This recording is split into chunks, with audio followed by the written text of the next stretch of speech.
आज क्लास में हमने एक पार्ट देख लिया था पूरा YDAC के मॉडिफिकेशंस भी देख लिए थे। YDAC वाला पार्ट पूरा कंप्लीट हो चुका है। अब उसके अंदर दो तीन हल्के फुल्के टॉपिक्स हैं जो बोर्ड के लिए और स्पेसिफिकली मेंस के लिए। तो बुकलेट है, मैंने अभी जो फिफ्थ वाला जो आपका फिफ्थ बुकलेट है मैग्नेटिक प्रॉपर्टीज, वो भी मैं आपको अभी PDF करके सेंड कर रहा हूँ। चाहे अपनी बुकलेट थी बट वो सफिशिएंट रहेगा, आपको अंडरस्टैंडिंग हो जाएगी उसकी। एक से जस्ट आपको भेज दूंगा। अच्छा, कल डी फ्रैक्शन का मैंने भेजा, देखा कि किसी ने 2 मिनट या 3 मिनट का वीडियो था, देखा? कितनों ने देखा? नहीं? पीछे वाले शांत बैठो भाई। अमित के बाजू वाले सब शांत रहो। बस आखिरी पार्ट है, इसके अंदर एक सिंपल सी चीज है। एक तो अपन वो करेंगे, थिन फिल्म्स भी करेंगे। पहले जरा ये लिख लो, पोलराइजेशन।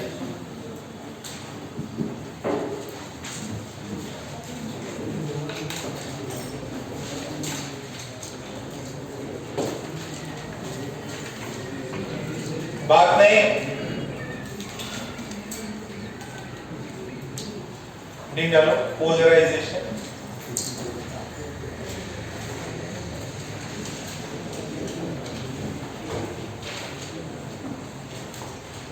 पोलराइजेशन अपन ने पहले जब ज्योमेट्रिकल ऑप्टिक्स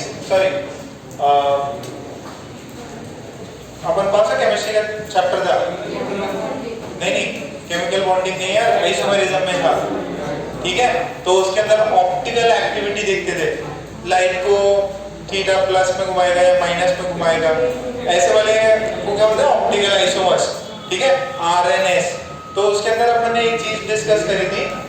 अब होता है पोलराइजेशन। पोलराइजेशन क्या होता है? जैसे जो भी आपने लाइट डाली तो बेसिकली वो सभी डायरेक्शंस में, ठीक है, बोर्ड का पार्ट सभी डायरेक्शंस में है।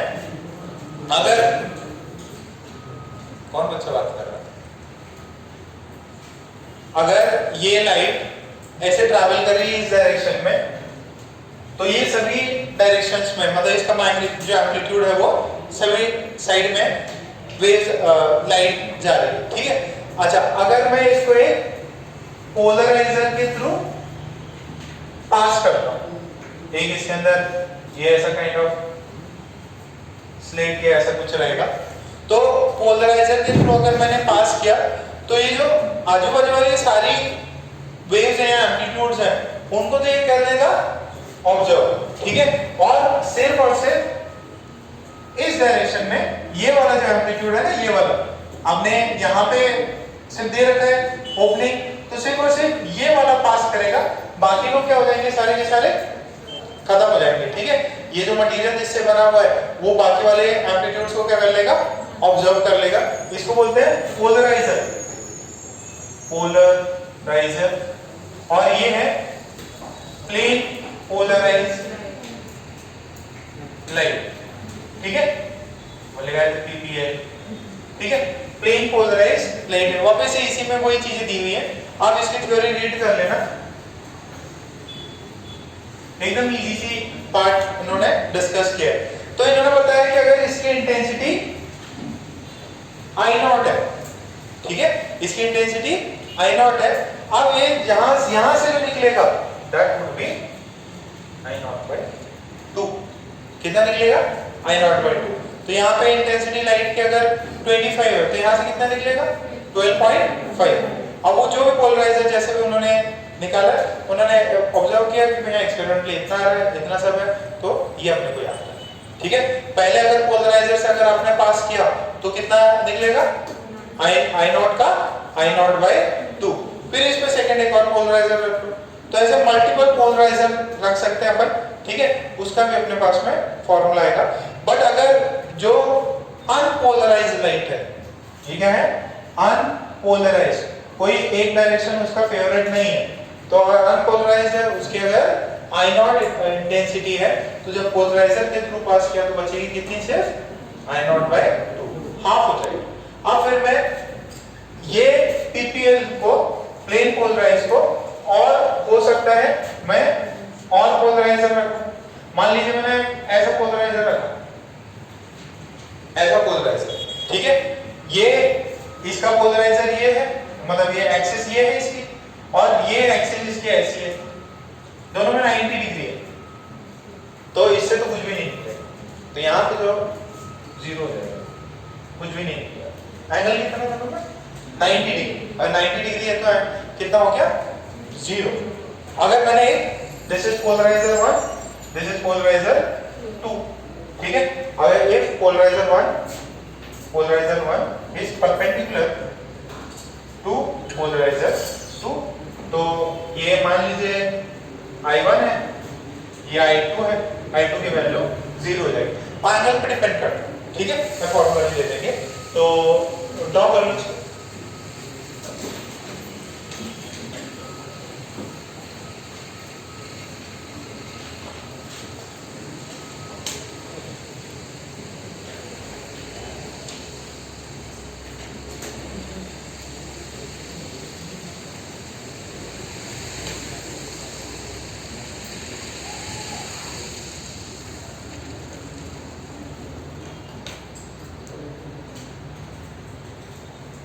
अरे पूरा और सोने क्या हो गया,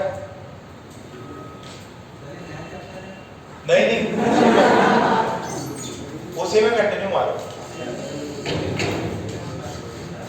एडवांस में नहीं है, मेंस में से, मेंस में है ना, एडवांस वाला तो कल वाईडीएसी कंप्लीट कर दिएगा, और जो भी आज मेंस वाला है, बोर्ड वाला है, वो आप रीडिंग पे कर लो तो भी सफिशिएंट हो जाएगा।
चॉकलेट अभी ने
अगर अपन किसी दूसरे पोलराइजर के थ्रू, देखो एक बार पोलराइज कर लिया, फिर वापस से अगर दूसरा पोलराइजर लगाया, इसको एनालाइजर भी बोल देते हैं। क्या बोल देते हैं? एनालाइजर। पोलराइज किया, फिर वापस से एक बार से पास किया, तो इसको एनालाइजर भी बोल सकते हैं। एनालाइजर से पास किया तो जो इंटेंसिटी हो जाएगी, पहले कितनी इंटेंसिटी थी? I not into cos square theta, where theta is the angle between the transmission axis of polarizer 1 and polarizer 2 या polarizer and analyzer, ठीक है? Of angle between the transmission axis of polarizer 1 and polarizer 2, polarizer और analyzer के बीच का angle. तो ये कब? जब पहले से प्लेन पोलराइज हो गई। उस वाले में तो क्या है? I नॉट का I नॉट बाई 2। अब सेकंड में मान लीजिए दोनों के बीच में एंगल कितना है? 0। तो नया वाला जो इंटेंसिटी निकलेगा वो कितना निकलेगा? पहले कितना आया? Into cos 90 degree. cos 90 degree कितना होता है? 0। तो आंसर आ जाएगा 0, ठीक है? तो इसको लॉ है, लॉ का नाम है मल्लूस लॉ। मल्लूस लॉ। देखो देखो पॉइंट लिखो, पॉइंट लिखो।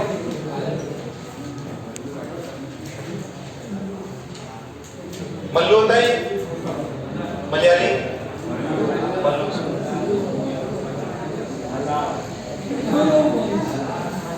कौन चिल्लाए? अमर आज गलत गलत जगह पे बैठे हो। अमर किधर है? ये सही। दूसरा वाला अमर किधर है? सब तो अच्छे बच्चे। ये अरे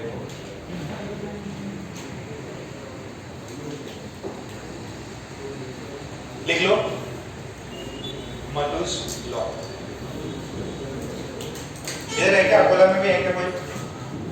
केरला वाले? हाँ, दंत मेडिकल।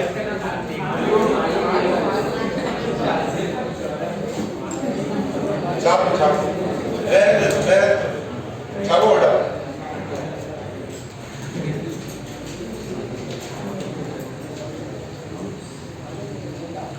मल्लू एकदम शांत होते हैं, एकदम केरला वाले लोग सीरियस बट बहुत तेज होते हैं। आईआईटी में थे 4-5 लोग कोई ना।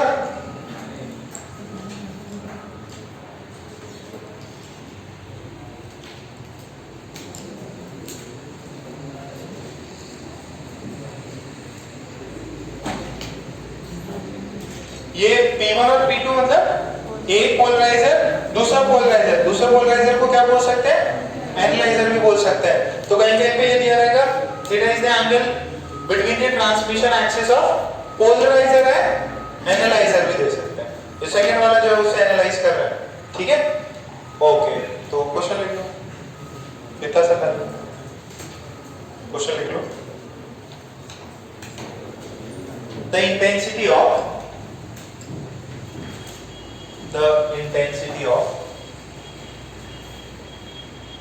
polarized light, the intensity of polarized light becomes 1/20 of its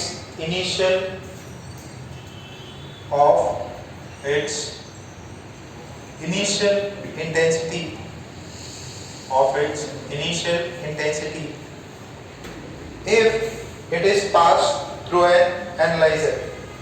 If it is passed through an analyzer. If it is passed through an analyzer. Find the angle between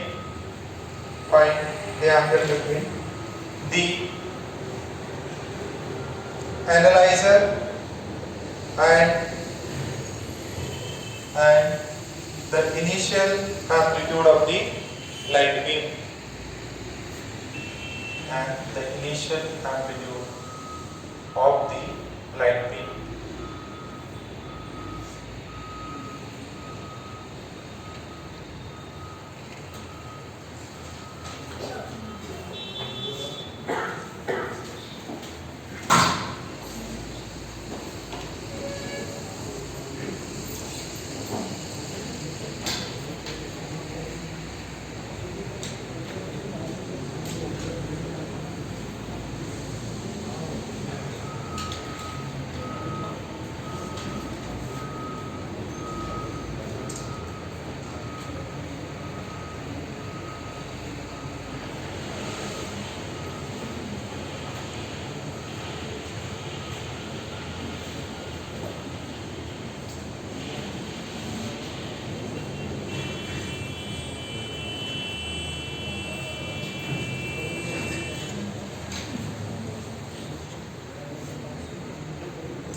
आया क्या? कितना है? फॉर्मूला क्या है? I is equals to I naught cos square theta. कितना हो गया? I naught by 20 हो गया. ये I naught है initial. cos square theta is 1 by 20. तो cos square sorry cos theta कितना हो? 1 upon सॉरी तो कोई अच्छी वैल्यू होती तो आंसर भी आ रहा है. ठीक है, इसे 9/25 दे दिया, 16/25, तो cos की वैल्यू अच्छी आ जाएगी. ठीक है क्या? सबको समझ में आया? अच्छा, अब कई लोगों ने क्या किया? एक्सपेरिमेंट किया. एक्सपेरिमेंट में क्या पता चला उनको कि जो पोलराइजेशन है वो रिफ्लेक्शन लाइट में भी हो सकता है. कैसे? उन्होंने बोला कि मान लीजिए आप किसी लाइट को रिफ्लेक्ट करवा रहे हैं. जैसे होता है ना, जैसे पानी है, पानी में रेस अंदर भी जाती है, अगर आप जैसे देख रहे हो, तो उससे रिफ्लेक्शन भी होता है. तो ये ऐसा एक मीडियम है, मीडियम 1 है, मीडियम 2, ये इंटरफेस है उनके बीच में. आपने लाइट रे ऐसे डाली, तो अब इस लाइट में दो पार्ट हो सकते हैं. क्या हो सकता है? कुछ लाइट हो सकती है जिसका क्या हो, नीचे जाएगी, ट्रांसमिट करेगी, दैट इज रिफ्रैक्ट करेगी. यहाँ पे स्नेल्स लॉ लग जाएगा, μ1 sin i बराबर μ2 sin i. और कुछ पार्ट होगा रिफ्लेक्ट होगा, कुछ पार्ट होगा जो कि रिफ्लेक्ट होगा. इससे पानी बेस्ट केस है. पानी जो है बेस्ट केस है, आपको अपने इमेज भी दिखाई देती है और नीचे का पार्ट भी दिखाई देता. तो लाइट अंदर भी जा रही है और रिफ्लेक्ट भी हो रही है. तो अगर रिफ्लेक्टेड रे और रिफ्रैक्टेड रे में एंगल कितना हो, 90 डिग्री, तो ये देखा गया कि ये जो रिफ्लेक्टेड रे है वो कैसी है? PPA. ठीक है, that is plane polarized light मिलती है. ये बिना किसी पोलराइजर के यूज किए हुए इन्होंने एक्सपेरिमेंट किया. ठीक है, तो ये इसका नाम है Brewster's law. This is polarisation by reflection. Polarisation by reflection.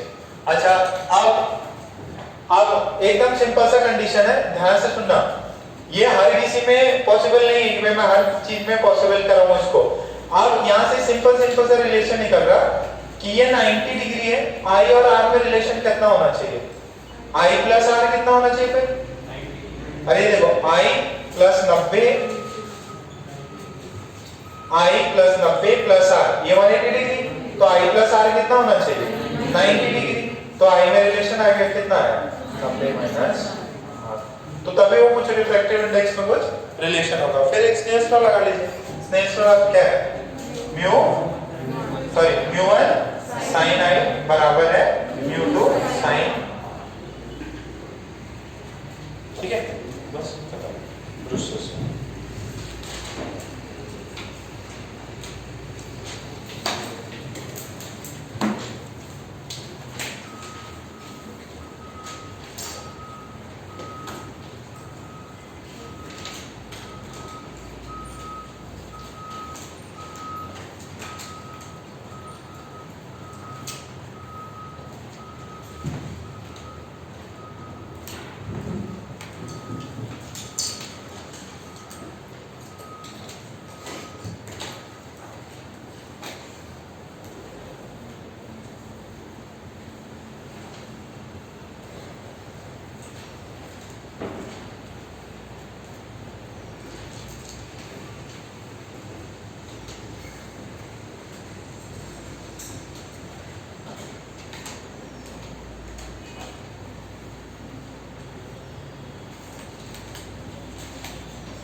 हुआ इतना? ओके, तो फिर उसमें स्टेटमेंट लिख लो, स्टेटमेंट लिख लो, इसका लॉ भी कंप्लीट हो जाएगा। उसमें लिखे when a ray of unpolarised light, when a ray of unpolarised light falls on a partially reflecting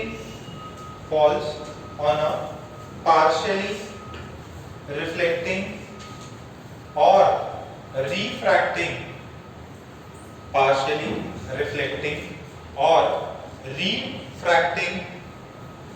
surface,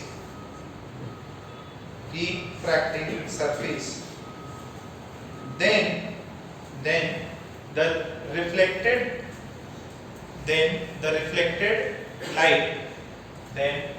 reflected light is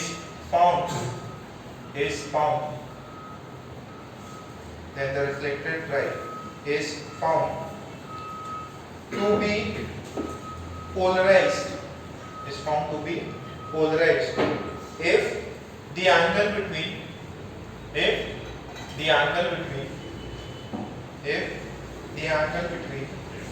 the reflected and the refracted ray is 90 degree. The angle between reflected and refracted ray is 90 degree. This is called as Brewster's law. Clear है क्या? दोनों light incident है, reflect भी हो रही है और refract भी हो रही है। ये वाली कैसी है? अनपोलराइज्ड। रिफ्लेक्टेड रे क्या हो जाएगी? पोलराइज्ड।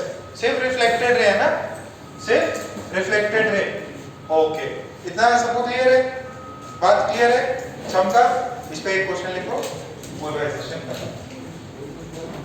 टेक्स्ट बुक में लिखा हुआ पढ़ लेते तो भी समझ में आ जाता। तो उसमें एक क्वेश्चन लिखो, फटाफट लिखो। A reflected light is found to be plane polarized.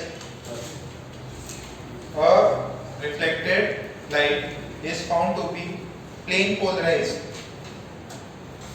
when the light is incident, when the light is incident at an angle of 53 degree, at an angle of 53 degree with the normal.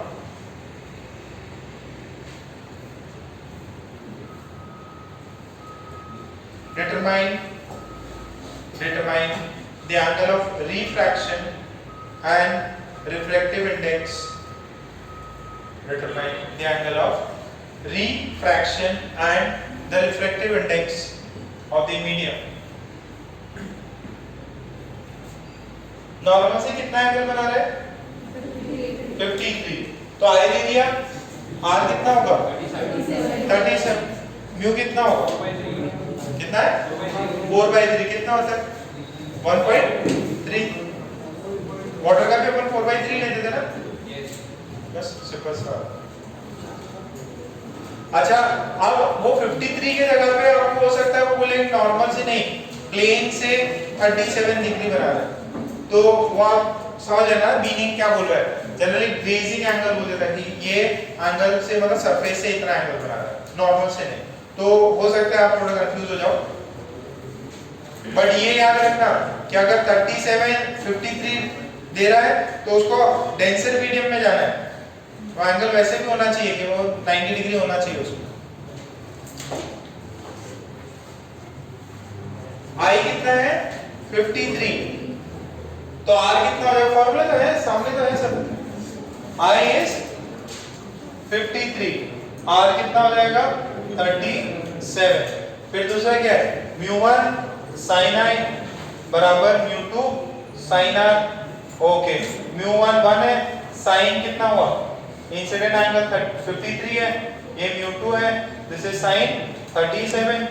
53 कितना होता है? 4/5। ये कितना है? μ2 और ये 3/5। 5 ने 5 को मार दिया, μ2 की वैल्यू क्लियर है इतना? ये भी कंप्लीट, पोलराइजेशन कंप्लीट। कुछ और थ्योरी पढ़ लेना इसकी, ठीक है? बट बहुत कंफ्यूज मत हो जाना, बहुत कुछ दिया हुआ है, मैं इससे पास किया। मेन क्वेश्चन अगर पूछे तो इससे पूछेगा, ये कोड में पूछ सकता है, ठीक है? और जो भी आप सॉल्व कर लो उसमें, ठीक है? नेक्स्ट डाले, ये थोड़ा सा इंपॉर्टेंट है, इसको रह गया था। थिन फिल्म लिखो,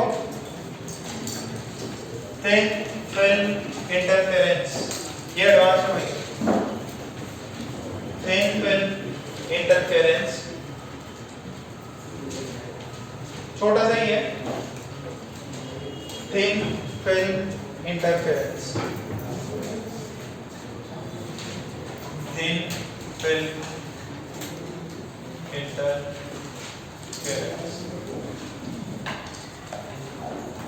अच्छा ये बताओ, कभी जैसे बारिश के टाइम पे स्कूटी वूटी पार्क की हो तो नीचे अगर पेट्रोल गिरा हो तो कलर दिखता है उसके अंदर, लाल नीला पीला, ठीक है? जो भी कलर दिखता हो, अलग अलग डायरेक्शंस में अलग अलग कलर दिखेगा, देखा है ना आपने? रोड पे पेट्रोल रहेगा तो उसके अंदर, या आपने कभी भी प्लास्टिक अगर व्हाइट प्लास्टिक या ग्लास बॉटल में भी कभी ट्राई किया तो दिख जाता है कलर। तो ये फिनोमेना क्यों हो रहा है? सिंपल है, इंटरफेरेंस होता है। व्हाइट लाइट है, इंटरफेरेंस, याद है अभी एक मैंने प्रॉब्लम कराया था, there is a white light incident और स्क्रीन है, वहां पे कहीं पे होल है, पूछा कौन सा लैम्बडा कंस्ट्रक्टिवली इंटरफेयर करेगा, कौन सा डिस्ट्रक्टिवली, ठीक है? Destructively means the intensity is 0 and which one would be the bright spot. तो सेम फंडा यहाँ पे भी है। ये मान लीजिए जैसे ये वाला आपका एयर है और यहाँ पे ऑयल है और नीचे देखो, इसमें 3 केसेस बन सकते हैं बेसिकली। मान लीजिए वाटर है, ठीक है? अब ये जो फंडा है ये डिपेंड करता है रिफ्रैक्टिव इंडेक्स पे। इसका रिफ्रैक्टिव इंडेक्स कितना है? 1। इसका रिफ्रैक्टिव इंडेक्स जो भी दे, लेंस नहीं है ये, 3.5 मत बोल देना, ठीक है? ये कुछ भी होगा 1 से ज्यादा होगा, और ये आपने को पता है कि वाटर का 1.33 होगा। मान लीजिए यहां से लाइट आई, अब लाइट के पास में 2 रास्ते हैं। यहां से लेट्स में डायग्राम देके पूरा बना दो कि अगर लाइट अगर ऐसे इंसिडेंट हुई तो 2 चांस बन सकते हैं। क्या हो सकता है? एक तो रिफ्लेक्ट कर सकती, दूसरा रिफ्रैक्ट करेगी। अच्छा, रिफ्लेक्ट करेगी तो किधर जाएगी? नीचे की तरफ जाएगी। तो मान लीजिए ये इंसिडेंट एंगल है, तो एक तो हो सकता है इसका रिफ्लेक्शन, ठीक? दूसरा ऐसा हो सकता है कि ये लाइट गई और थोड़ा सा आई, थोड़ा छोटा बना दिया, थोड़ा सा बड़ा बना दे,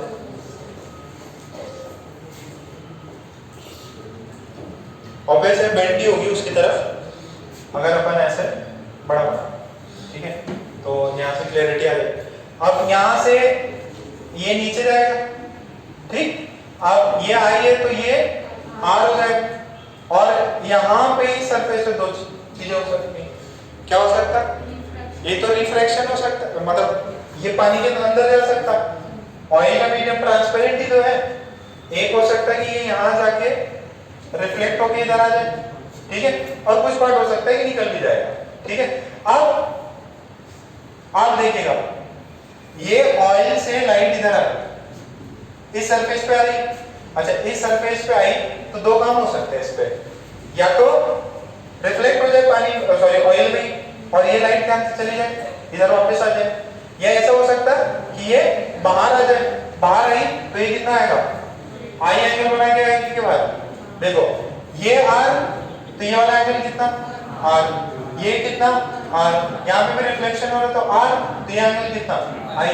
आई से एंटर किया था, this is incident ray and this is refracted, this is reflected, this is reflected, and after crossing this oil interface it is incident on the oil and water interface, ठीक है? it can जो भी case बनता है कि या तो ये बाहर भी निकल सकती है, कुछ पार्ट होगा जो कि क्या होगा, ट्रांसमिट भी करेगा। अब यहाँ आ रहे जो भी इस पर्टिकुलर, मेरे को याद नहीं इसका एग्जैक्ट रिफ्लेक्टिव इंडेक्स कितना है, जो भी रिफ्रैक्टिव इंडेक्स है उसके भी यहाँ पे ये सेकंड आर बना के बाहर निकलेगी और कुछ होगी वापस रिफ्लेक्ट होगी। अच्छा आप देखो ये एक रे, दूसरा ये रे, व्हाइट लाइट ये होगा। अब दो लाइट है, दोनों लाइट कहीं ना कहीं जाके मीट करेंगी, मतलब आपकी आंखों में जा रही है, ठीक है, आंखों में जा रही है, इनके बीच में कोई पार्ट डिफरेंस है क्या? इनके बीच में पार्ट डिफरेंस देखो ऐसा है, एक तो ये ड्रॉ, ठीक है, एक ये ड्रॉ। अब मान लो ये कहीं पे जाके मीट कर रही है, तो अब तो पैरेलल हो, यहाँ से तो सेम है ना, एक तो ये पार्ट डिफरेंस हो गया, ठीक है, ये पार्ट डिफरेंस हो गया। दूसरा ये वाली जो रही है, ये वाली ये इधर जाके इधर ट्रैवल कर रही है और इसने एक्स्ट्रा ये ट्रैवल किया, लेट्स से इतना किया, दिस इज डी बोल दो, दिस इज बी बोल दो, दिस इज सी बोल दो, ठीक है। तो पार्ट डिफरेंस कितना होगा? This is A B plus B C, ये नीचे वाली रेखा को चलना पड़ा। अच्छा बड़ी किसी रिफ्रैक्टिव इंडेक्स, इसे मान लीजिए थिकनेस टी है और रिफ्रैक्टिव इंडेक्स म्यू है। वो याद है कि इसमें ज्योमेट्रिकल पाथ नहीं क्या देखते हैं अपन? Optical path. तो ऑप्टिकल पाथ कितना हो जाएगा? म्यू इनटू, देखो मान लिया कि ये A B plus B C है माइनस ए डी, तो अपना क्या हो जाएगा? पाथ डिफरेंस आ जाएगा। तो पाथ डिफरेंस आ जाएगा अपना, पाथ डिफरेंस कितना है? Mu times A B plus B C minus ये कितना है? ए डी है। अच्छा ये थिकनेस टी है। अब इसको अपन निकाल लेंगे, इसको जो भी है इसमें ज्योमेट्री से आए आर सब निकाल लेंगे और ये अपने को एसी कुछ पता है तो सारे टर्म्स निकल जाएंगे। अच्छा ये देखो ये भी आ जाएगा क्या? एडी भी आ जाएगा, एसी पता है अपने को, ठीक है, एंगल्स कुछ पता है, ये आई है, ये 90 माइनस कुछ आ जाएगा आई। तो सारे टर्म जो है एडी और कॉमन एक चीज में आ सकते हैं, टी के टर्म्स में भी अपने को आंसर आ सकता है। अच्छा अब पाथ डिफरेंस कितना है? Delta x. अब ये कुछ ना कुछ कंस्ट्रक्टिवली इंटरफेयर करेंगे या डिस्ट्रक्टिवली? कंस्ट्रक्टिवली इंटरफेयर करेंगे, मतलब सबसे ज्यादा ब्राइट अपने को वही चीज दिखाई देगी, इसलिए वो पर्टिकुलर कलर से, ठीक है। इसमें दो फिनोमेना हो रहे हैं, एक रिफ्लेक्शन और एक अंदर जाके फिर वापस रेज आ रही है, तो उनके बीच में क्या आ गया? पाथ डिफरेंस आए तो फेज डिफरेंस है तो इंटेंसिटी में चेंज आएगा। तो कोई चीज होगी अपने को बहुत ब्राइट दिखेगी, कुछ कलर कुछ वेवलेंथ ब्राइट दिखेंगे, कुछ कलर सही से दिखाई नहीं देंगे, ठीक है। अच्छा अब इसमें कुछ अप्रोक्सीमेशन ये सब लेते हैं। एक इंपॉर्टेंट चीज और अपन वापस यहाँ मिस कर गए, क्या मिस कर गए कि जो आप इनिशियल तो फेज इसमें जो थीटा नॉट था वही है, बट रिफ्लेक्शन के बाद में चीजें चेंज हो जाती है, पाई का चेंज आ जाता है। याद है जब वो बताया था ना, वेव्स इधर डाली ऊपर दीवार से टकराएगी, आपने ऊपर डाला था, टकराने के बाद किधर से आती? नीचे। तो जो रिफ्लेक्टेड रे है वो क्या हो जाएगी? पाई से क्या हो जाएगी? फेज चेंज हो जाएगा। कौन से वाले का? जो ये वाले रे, ठीक है, इस वाले से क्या हो जाएगा? इसका रिफ्लेक्ट ये पाई से चेंज मार देगा, इसमें कोई भी चेंज नहीं आए। तो ट्रांसमिट, अब ये यहाँ पे रिफ्लेक्ट हो रही है, अब यहाँ पे अगर रिफ्लेक्ट हो रही है तो डिपेंड करेगा कि ये जो ऑयल का रिफ्रैक्टिव इंडेक्स है, अगर ऑयल का रिफ्रैक्टिव इंडेक्स ज्यादा हुआ वाटर से, ऑयल का ज्यादा हुआ तो ये चेंज पाई से चेंज नहीं करेगा, बट नीचे वाले वाटर का अगर ज्यादा हुआ तो ये भी पाई से चेंज मार देगा, ठीक है। वो बुक में भी बहुत सारे प्रॉब्लम्स दिए हुए हैं, पहले एक बार लिख लो थिन फिल्म इंटरफेरेंस, ये चीज बना लो, फिर इसको सॉल्व कर दो। This is ray 1, this is ray 2, this is mu of air, this is mu of oil, this is mu of water। यहाँ पे अपन ऑयल का ज्यादा है A से और मान लो ऑयल का ज्यादा है वाटर से।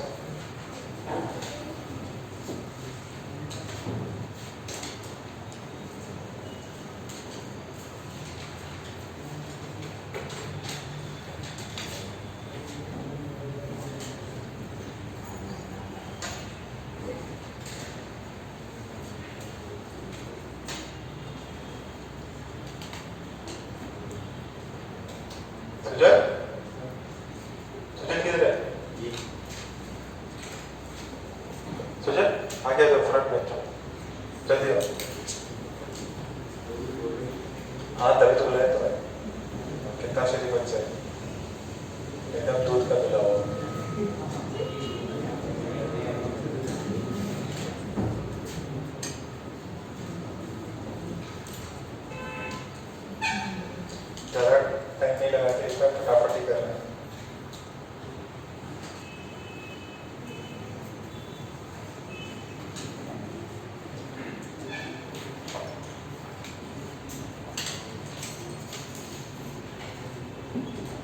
अरे जल्दी आओ सुजन, तुरंत आओ।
वहां तक छापा क्या?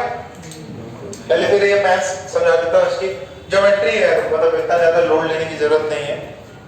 ये पार्ट डिफरेंस है ना, उसी को मैं थिकनेस और म्यू के टर्म्स में लेके आना चाह रहा हूँ। बस थोड़ा सा मैथ्स है, ज्योमेट्री लगी हुई है। पहले यहां तक छापो।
देखिए रिफ्लेक्टिव इंडेक्स में थोड़ा केयरफुल रहिए, वो आपको प्रॉब्लम में देगा किसका बड़ा है, ठीक है।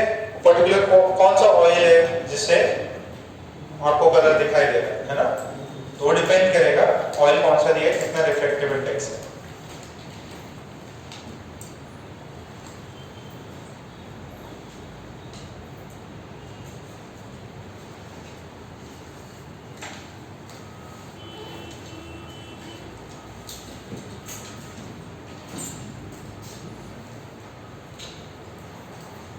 वहां तक छापा। एक बार अभी देख लो जरा, ज्योमेट्री देख लो। अब ना पार्ट डिफरेंस कितना है, mu A B plus B C. अच्छा A B plus B C. अच्छा मैं ज्योमेट्री से बोल सकता हूँ कि ए बी और ए सी सेम ही है, वैल्यू दोनों की सेम होगी।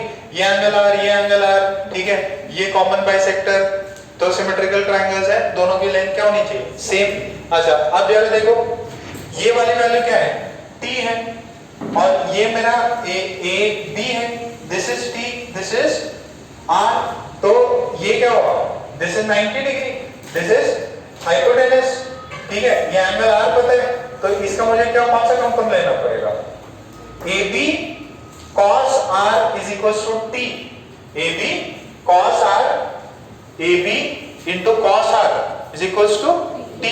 तो ab और ac की वैल्यू कितनी है, t by cos r। तो ये देखो जो ab प्लस bc है वो दोनों तो सेम ही है, तो ये हो जाएगा 2 टाइम्स ab की वैल्यू कितनी है, t by cos r। नहीं समझ में आया, कितने को नहीं समझ में आया। देखो ये अपने पास में ab है, ये वाला ऐसे ट्रायंगल, ये 90 डिग्री, ये r और इसकी वैल्यू है ab, और ये वैल्यू जो है दिस इज टी, तो A B cos r is equals to T, तो ए बी की वैल्यू हो गई T by cos r, 2 times T by cos r. ए बाद में क्या था ए डी, अब ए डी कितना हुआ, ए डी ये ए सी है, ठीक है, ये भी राइट एंगल ट्राइंगल है ना, तो ए डी और ए सी में कुछ रिलेशन आ जाए, ये एंगल आई ये एंगल आई, तो कितना आया A C sine I is A D. I जो है, आई कौन सा एंगल है, ये वाला एंगल, सॉरी 90 माइनस आई हो जाएगा ये, तो उससे अपना आ जाएगा ए सी आ जाएगा, कहाँ गया, सॉरी ए डी आ गया, ए डी आ गया, ठीक। फिर इनको वैल्यूज को डाल दो, अब ए सी की वैल्यू निकालनी है, देखो tan r, उस ट्रायंगल को देखना tan r, ये वाला जो छोटा वाला ट्रायंगल है, ये वाला tan r कितना होगा, opposite by adjacent, am by b, am by bm, फिर am बाय t डाल दिया, am की वैल्यू t tan r आ गई, तो यहाँ पे अपना कितना आ रहा था, am की वैल्यू डाल के फिर 2 टाइम्स, सॉरी ac कितना आ गया 2 टाइम्स ऑफ am, तो ac की वैल्यू आ जाएगी 2t tan r, तो ये 2t tan r sin i, tan r को कितना लिख सकता हूँ sin i, सॉरी मैं गड़बड़ कर दी क्या,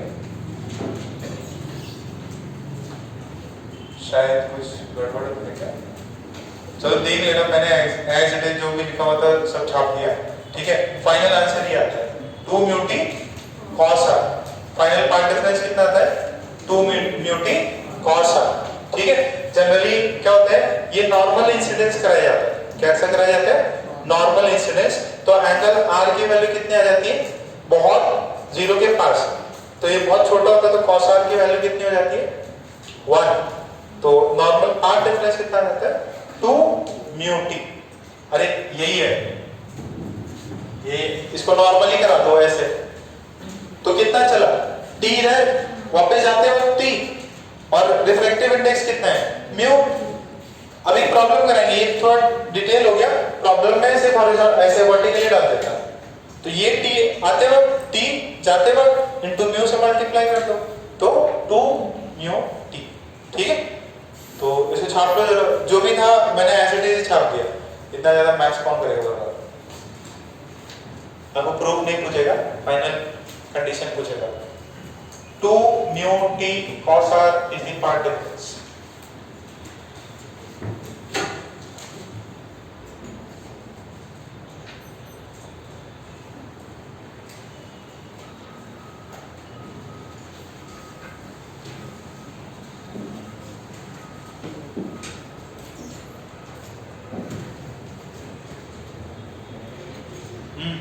ये i का यहाँ पे r में कैसे कन्वर्ट हुआ, ये आ गया, स्नेल लॉ लगा, i और r में रिलेशन आ जाए, ठीक है।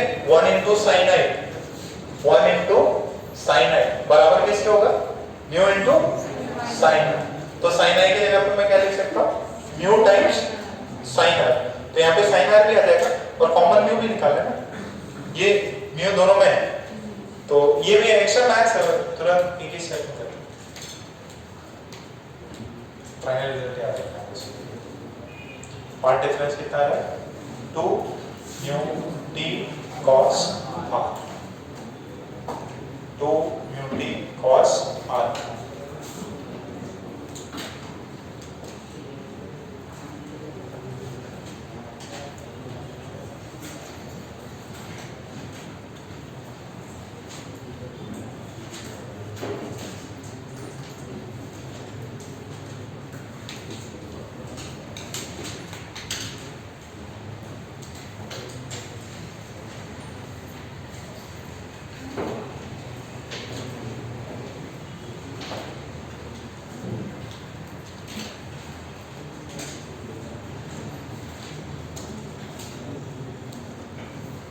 फटाफट छाप लो, ज्यादा बुद्धि मत करो, तुरंत छाप लो, delta X path difference is 2 mu T cos r, ठीक है। नोट करके नीचे 2-3 पॉइंट्स लिख लो,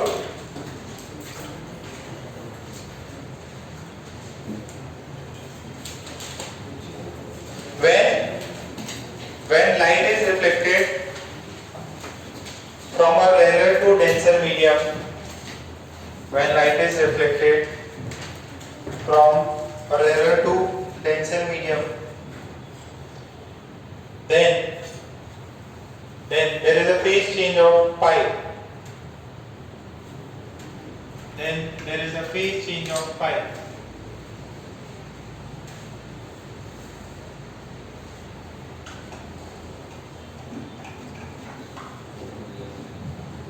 When light is reflected from a rarer medium to denser medium, sorry, rarer से आ रही थी, रिफ्लेक्ट किस पे करी? डेंसर पे। जैसे ये एयर 1 है, ये ऑयल का 1 पॉइंट समथिंग होगा, तो ये रिफ्लेक्ट करी तो इसमें फेज चेंज कितना है? पाई का।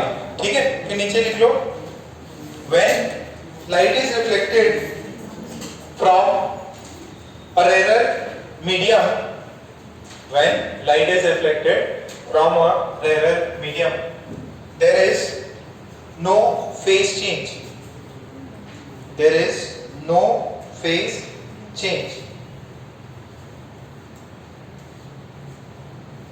There is no phase change. There is no phase change.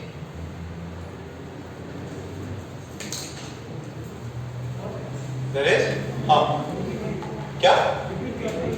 When light is reflected from rarer medium, there is no phase. Rarer medium मतलब पानी, जैसे ये वाला चीज है, जैसे पानी में है, सुनो क्या हो गया? जैसे वाटर में, this is water and this is air. अब वाटर के सरफेस पे भी रिफ्लेक्शन अगर होगा, अगर वाटर के सरफेस पे रिफ्लेक्शन हो रहा है, ठीक है, तो ये क्या करेगा? यहाँ पे जो इसके बीच में एंगल था वही ये वाला एंगल रहेगा। ये रिफ्लेक्टेड रे पाई से चेंज नहीं होगा। अगर रिफ्लेक्शन हो रहा है, पाई से चेंज नहीं होता। कब? जब जो जहाँ पे लाइट गई है, इंसिडेंट करी है, वो वाला क्या हो? रेयर। जैसे अपन ने वेव ऐसे यहाँ से किया था, तो रोप से जा रही थी और वॉल से टकराई। वॉल डेंसर मीडियम है, तो क्या हो जाएगी? नीचे हो जाएगी। बट अगर वहां पे हुक लगा हुआ है, ओपन एंड है, तो क्या किया आपने? जैसे किया वो सेम उसी फेज में है। तो अगर वो वाला एंड कैसा हो? रेयर हो। ठीक है, यहाँ पे ऑप्टिकल डेंसिटी देखते हैं, वहां पे मास डेंसिटी देख रहे हैं। ठीक है, इतना क्लियर है? तो यहाँ पे एक लिख लीजिए, in the above problem, in the above problem, in the above problem, in the above problem, there is a phase difference of pi between ray 1 and ray 2. In the above problem, there is a phase difference of pi in ray 1 and ray 2. In ray 1 and ray 2. कितने का difference है? क्यों? Because density of refractive index of oil is greater than air and oil is greater than water. ये लिख लो, because दो reason लिख लो।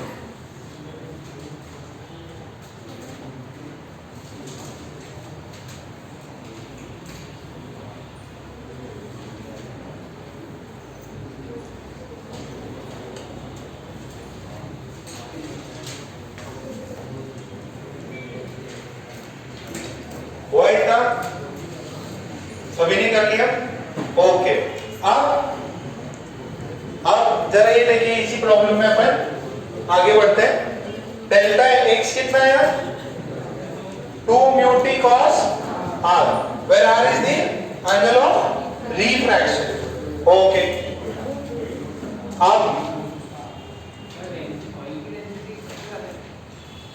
Oil की density, अरे इस प्रॉब्लम में दिया है मैंने, इस प्रॉब्लम में दिया है। ठीक है, इस प्रॉब्लम में दिया है समझाने के लिए। ठीक है, हाँ, optical density mu c by v, optical density की बात कर रहा हूं, वो वाली डेंसिटी की बात नहीं कर रहा। नहीं चमका? दो डेंसिटी होती है, एक ऑप्टिकल डेंसिटी होती है और ये वाली जो डेंसिटी बात कर रहे हैं वो क्या होती है? Mass by volume. जब अपन इसकी बात करते हैं, this is optical density, optical density, ठीक है, म्यू1। यहाँ पे स्पीड ऑफ लाइट की बात होगी। जब अपन एयर, अच्छा अब आप जैसे एयर और उसमें करते थे, ऑप्टिकली डेंसर मीडियम में लाइट जाती है तो क्या करते हैं, टुवर्ड्स अ नॉर्मल बेंड होती है, तो उसके अंदर मास बाय वॉल्यूम नहीं देख रहे थे, उस समय क्या देख रहे थे, स्पीड ऑफ लाइट देख रहे थे, उस समय क्या देख रहे थे, स्पीड ऑफ लाइट। तो प्लीज इसको याद रखना है आपको। ओके, चलो अब नेक्स्ट देखो, ये पार्ट यहां तक तो हो गया। अब अपने को पता है जो अपना डेल्टा नेट होगा, डेल्टा नेट कितना हो जाएगा, के डेल्टा एक्स फिर plus delta not if delta one, दोनों के बीच में डेल्टा नॉट इज पाई, ठीक है, फेज चेंज आ गया है, तो आपका डेल्टा नेट कंस्ट्रक्टिव इंटरफेरेंस के लिए क्या होगा, कंस्ट्रक्टिव इंटरफेरेंस के लिए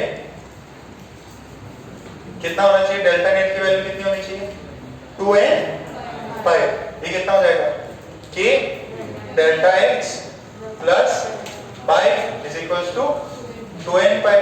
तो यहां से k की वैल्यू कितनी है, 2 पाई बाई लैम्डा, और डेल्टा x की वैल्यू कितनी है, 2 म्यू t cos r, और इसको ये लिख दो क्या, 2n माइनस 1 इंटू पाई, ये पाई को इधर भेज।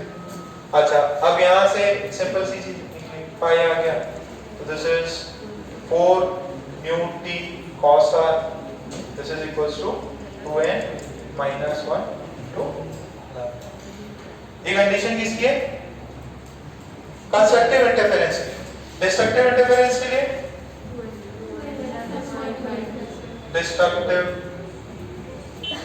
डिस्ट्रक्टिव इंटरफेरेंस, डिस्ट्रक्टिव इंटरफेरेंस के लिए डेल्टा नेट कितना होना चाहिए, 2n plus 1 by 2 into pi, ठीक है।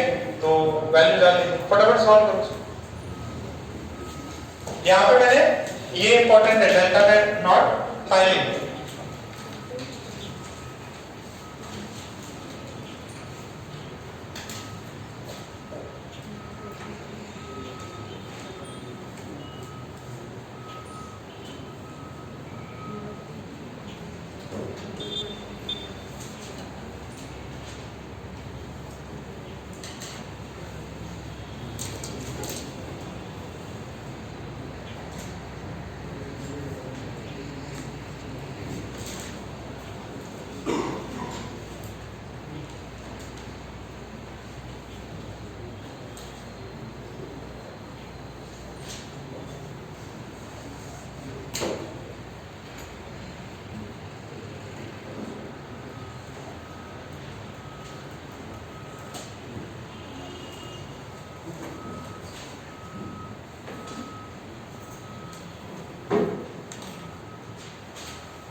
हाँ यार, कौन सी line, k delta x plus pi, k delta x plus pi, k delta x plus pi, यहां पे भी k delta x plus pi. Constructive और डिस्ट्रक्टिव इंटरफेरेंस का कंडीशन है, उसको यूज करें।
पूछ लो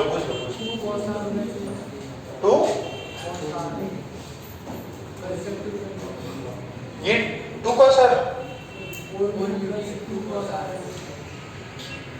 एक सेकंड ये वाला अच्छा प्लस नहीं ये टी है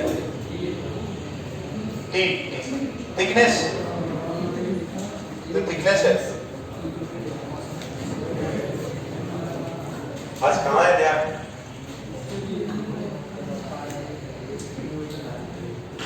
अरे कल पापा आने वाले थे आए आदित्य किधर है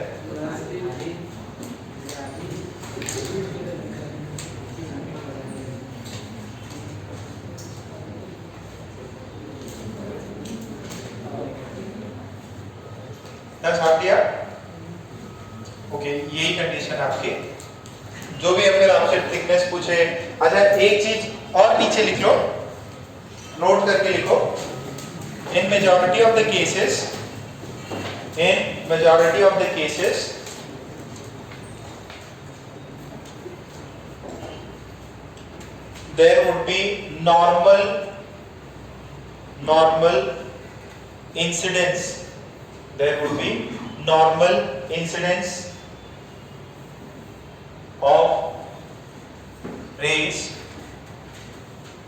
there would be normal incidence of rays and I and R would be very close to zero and I and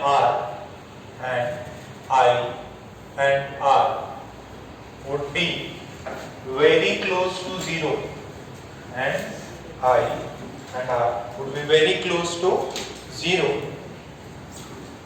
ठीक है तो नीचे लिख लो cos r would be approximately equal to 1 when cos r would be approximately equal to 1 ठीक है सो एक simple सा सवाल करते हैं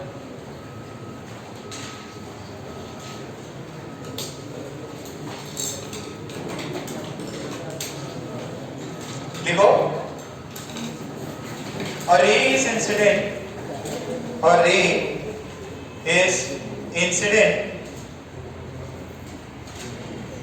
incident near to normal a ray is incident near to normal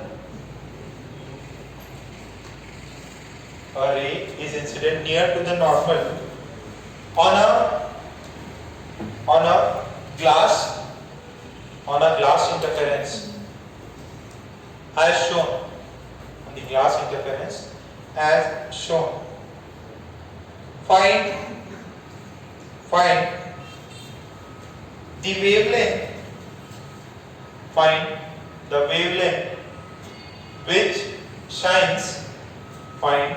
the wavelength which shines brightly in the given setup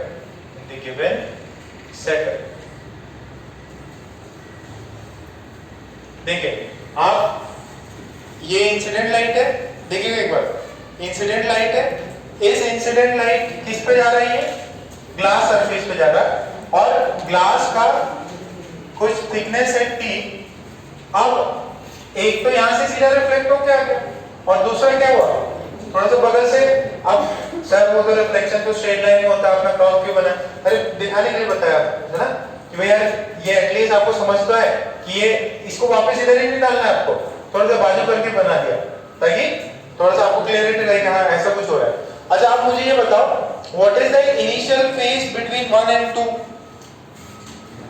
initial phase 1 और 2 में कितना होगा पाई क्यों पाई होगा क्योंकि ये एयर से ग्लास पे जा रहे हैं तो जो फेज ऑफ 1 कितना होगा पाई हो जाएगा फेज ऑफ 2 में कितना होगा देखो ये यहां से गया तो अंदर क्रॉस किया पाई कुछ भी फेज चेंज नहीं होगा फिर ये इससे रिफ्लेक्ट हुआ अब ये कौन सा है ग्लास का व्यू कितना है 3/2 एयर का कितना है 1 तो ये क्या हो रहा है, किस पे जा रहा है, रेयर पे टकरा रहा है, रेयर पे टकरा रहा है तो जो पहले जीरो था वही वापस भी जीरो है। ठीक है, इंसिडेंट लाइट का कितना, इंसिडेंट का अगर जीरो है तो 1 का हो गया 5, 2 का हो गया कितना 0, थिकनेस दिया हुआ है और नियर नॉर्मल इंसिडेंस है। आपको बताना है find lambda which will shine brightly. Lambda की रेंज कहां से कहां लानी है, 400 से 700 निकाल लो। सेम वही वाला फॉर्मूला लगा लो, थिकनेस दी हुई है, cos r की वैल्यू दी हुई है, लैम्डा कितना होगा। शाइन ब्राइटली मींस कंस्ट्रक्टिव और डिस्ट्रक्टिव,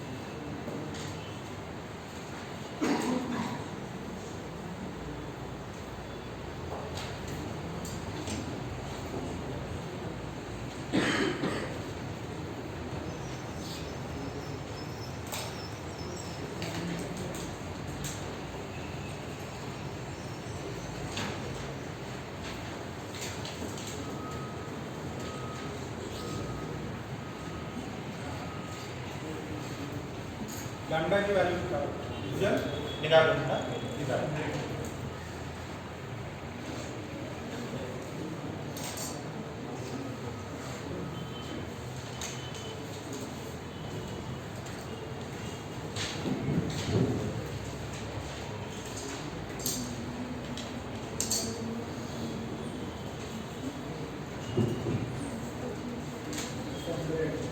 हाँ 600, वेरी गुड। और कोई क्या 600, वेरी गुड, जिनका 600 आ गया शाबाश।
कितना है 600, एक ही आएगा 400 के बीच में दो भी आ सकते हैं, 400 से 700 निकालो जरा।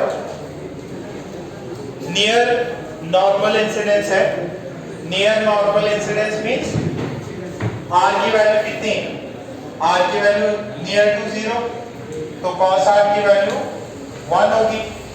सो जरा देखिए कंस्ट्रक्टिव इंटरफेरेंस होना चाहिए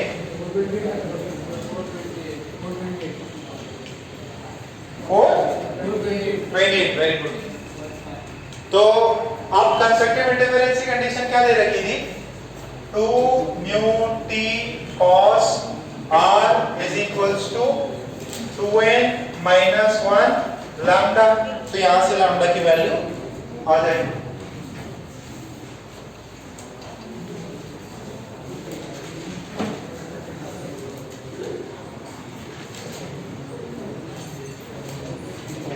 देखिए यहाँ पे लैम्डा की वैल्यू आ रही है 2 mu t cos r upon 2 minus 1 ये कंस्ट्रक्टिव इंटरफेरेंस की कंडीशन है।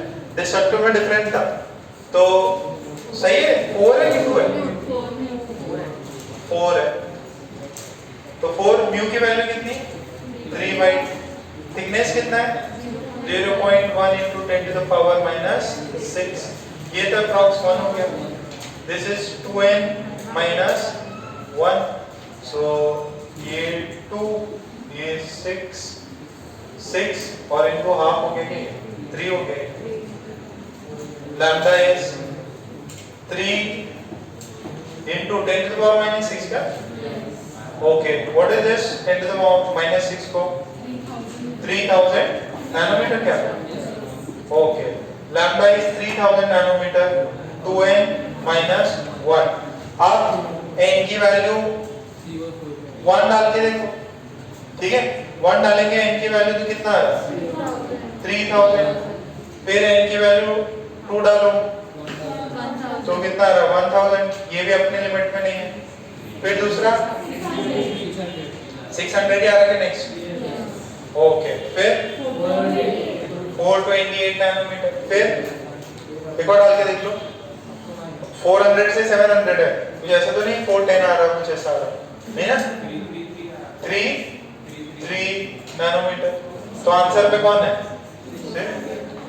ये दोनों बहुत ज्यादा ब्राइटली शाइन मार इजी है क्या सिर्फ फॉर्मूला याद रखना है कितना है जो पाथ डिफरेंस है delta x that is 2 mu t cos r 100% ये मतलब 99% नॉर्मल इंसिडेंस वाला केस होगा तो cos r की वैल्यू 1 अच्छा अब जरूरी ये है पार्ट डिफरेंस होगा कि नहीं तो केयरफुल रहना पार्ट डिफरेंस है कि नहीं इसके अंदर पार्ट डिफरेंस था कितने का 5 कितनों का आंसर आ गया ये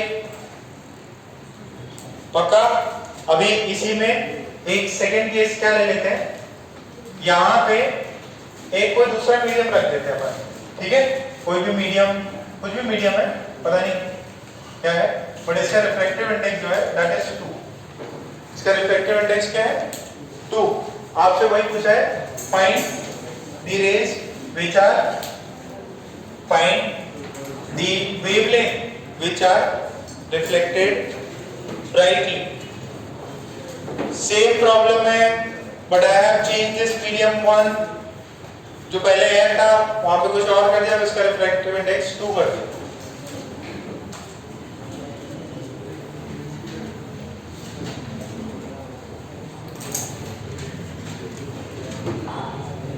अच्छा पाथ डिफरेंस कितना लैम्डा होना चाहिए कि कंस्ट्रक्टिव इंटरफेरेंस हो n lambda path difference n lambda अगर हो नॉर्मल केसेस में फेज डिफरेंस में 0 मान लो अगर पाथ डिफरेंस n लैम्डा होता है तो कंस्ट्रक्टिव होता है most of the time if the initial phase difference is 0 और अगर 2n plus 1 lambda by 2 हो तो डिस्टर्ब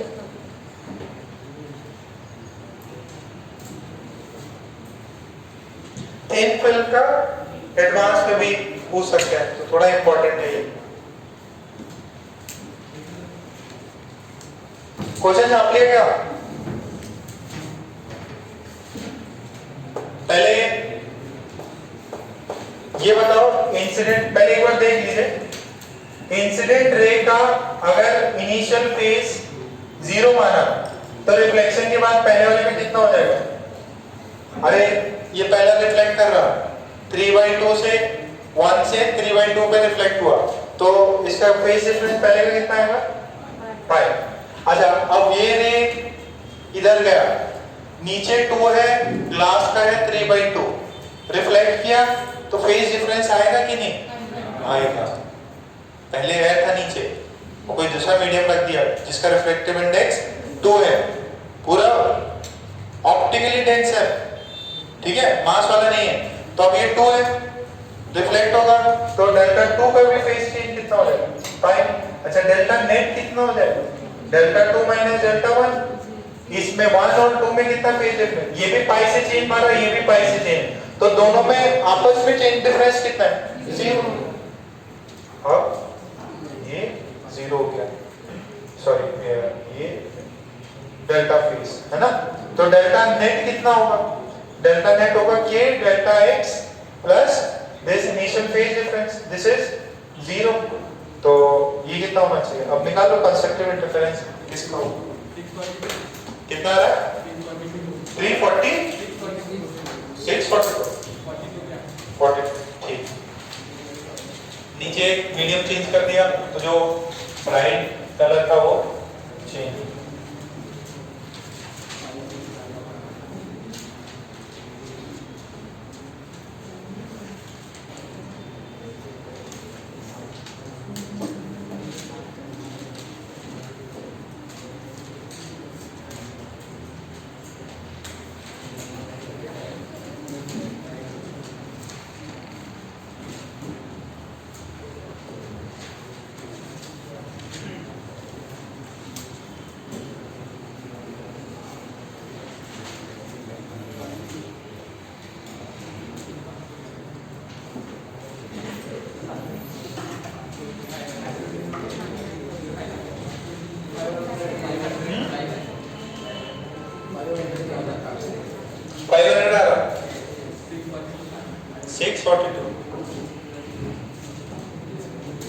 देखिए अभी इनिशियल फेज नहीं रहा, क्यों नहीं रहा?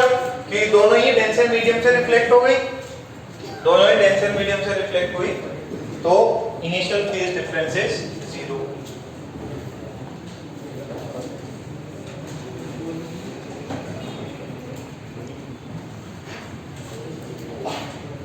Initial phase difference is 0। तो डेल्टा नेट कंस्ट्रक्टिव के लिए डेल्टा नेट कितना है? 2n5। This is k delta x, this is 2n5। k की वैल्यू कितनी है? 2 पाई बाय लैम्डा। ये कितना था? 2 mu t cos r, this is 2n5। इसकी वैल्यू cos r की वैल्यू कितनी? 1 लेंगे। क्यों लेनी? नॉर्मल इंसिडेंस होगा। तो यहां से लैम्डा की वैल्यू कितनी है? 2 pi cancel, this is 2 mu t by, है ना? क्या सिर्फ नहीं है, बहुत ज्यादा ही है। cos r की वैल्यू 1, cos r की वैल्यू 1। क्यों cos r की वैल्यू 1 क्यों नहीं? नॉर्मल है। t कितना था? 0.5, 5 into 10 to the power minus 6, 2 गया, तो कितना? 1.5 10 to the power minus 6 by n, और इसको कितना लेना है? कितना नैनोमीटर? 1500 नैनोमीटर। क्या नैनोमीटर बाय n? तो एक बार 1 डालो, 1 पे 1500, 2 पे 750, 3 पे 500, 4 पे 2 आए फटाफट। It will be complete.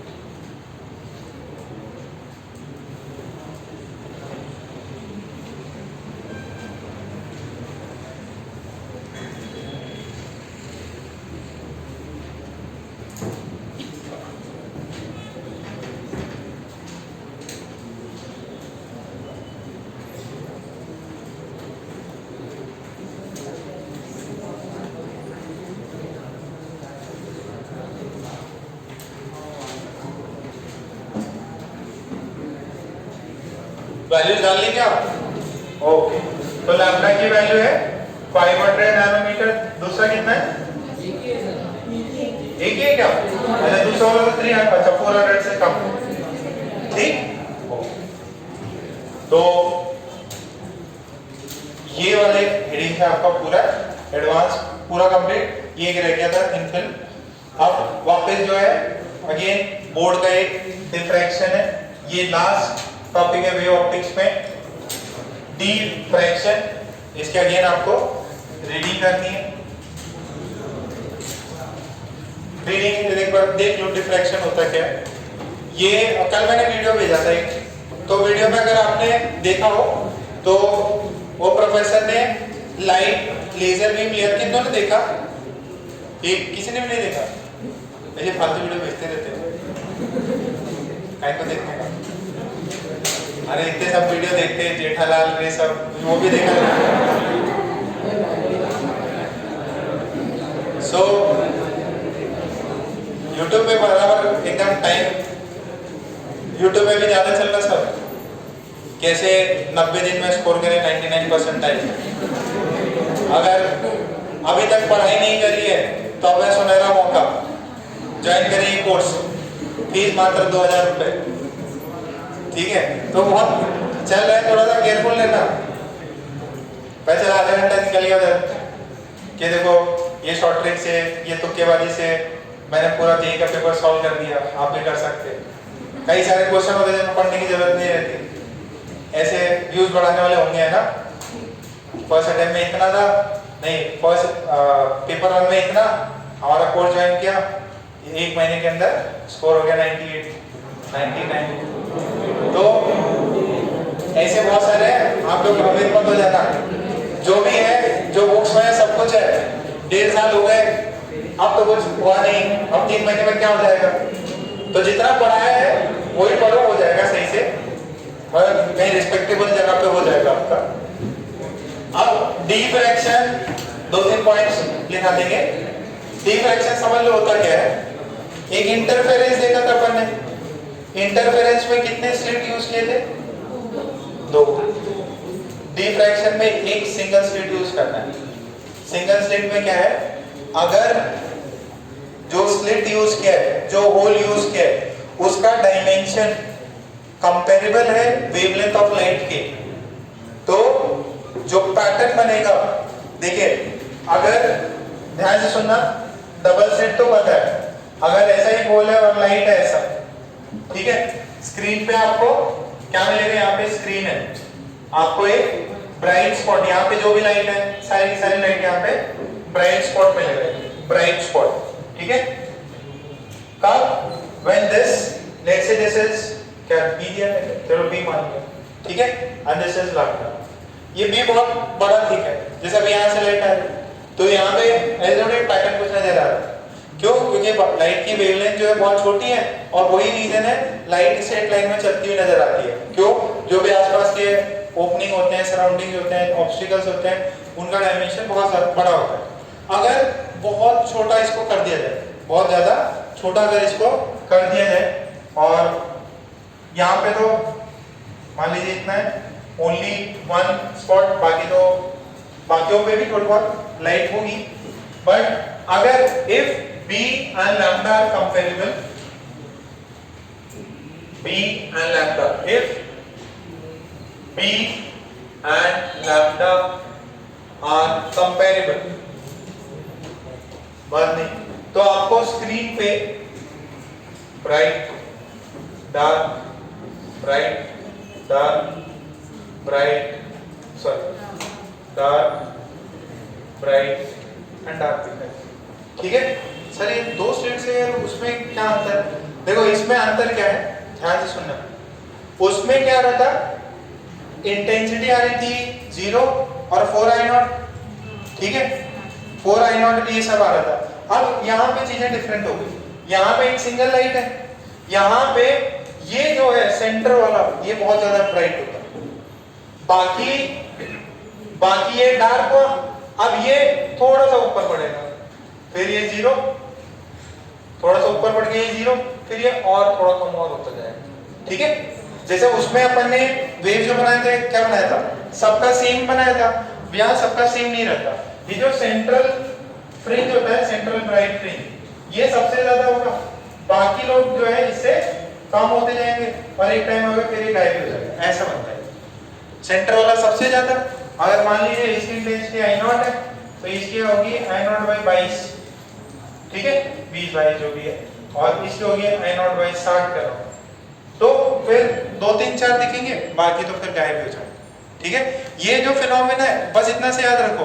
अब ये जो डिफ्रैक्शन फिनोमेना जब साइंटिस्ट ने ऑब्जर्व किया, तो उनको क्या लगा, क्या ये तो पार्टिकल नेचर से प्रूव नहीं हो रहा, इसके लिए सिंगल स्लिट या सिंगल सा होल है, उसके लिए उन्होंने क्या किया कि यार वेव ही है, ये तो लाइट जो है वो वेव ही है, तभी तो डिफ्रैक्शन शो करेगा।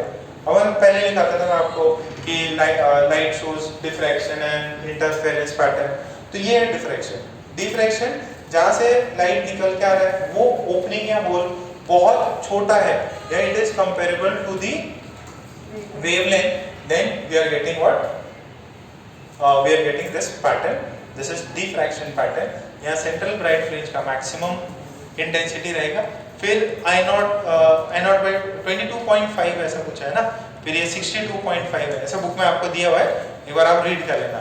ये पैटर्न अपन किसके हेल्प से प्रूव कर सकते हैं? With the help of wave nature of light. ठीक है, तो आपको मुझे डिफ्रैक्शन से क्या नेचर पता चला? Wave nature. ठीक है, तो पहले डिफ्रैक्शन हेडिंग डालो, डिफ्रैक्शन हेडिंग डालो, कुछ पॉइंट्स दिखा देते हैं आपको बुक से, इसके रीडिंग जरूर मान लेना। बात नहीं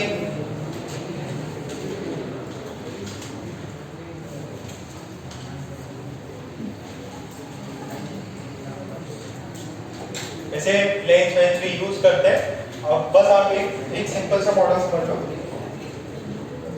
ठीक है, उसमें डिफ्रैक्शन ऑफ लाइट में पहले लिखो, if light is pass through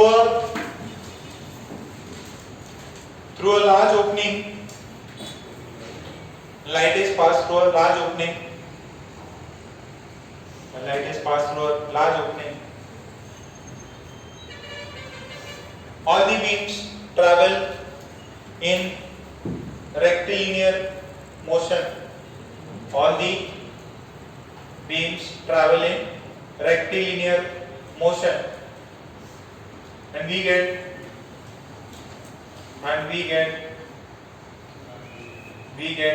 the beam on the screen, and we get the beam on the screen, and we get the beam on the screen, we get the beam on the screen, we get the beam on the screen। ठीक है, फिर next में लिखो, if now the light is passed, if now the light is passed through a very small opening,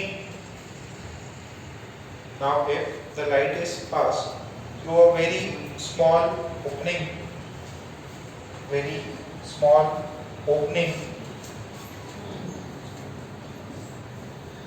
then we get a pattern on the screen, then we get a pattern on the screen, then we get pattern on the screen. This pattern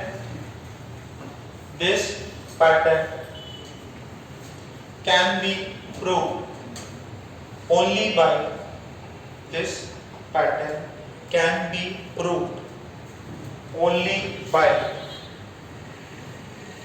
this pattern can be proved only by the wave nature of light, can be proved by the wave nature of light, this pattern can be proved only by the wave nature of light। सब लोग ये पहले, इसमें कोई pattern आएगा क्या पहले वाले में? नहीं, बी जो है बहुत लार्ज है, दो फैक्टर है यहाँ पे, जो होल का डायमेंशन और वेवलेंथ दोनों अगर कंपेरेबल है तो ये चीज होगा।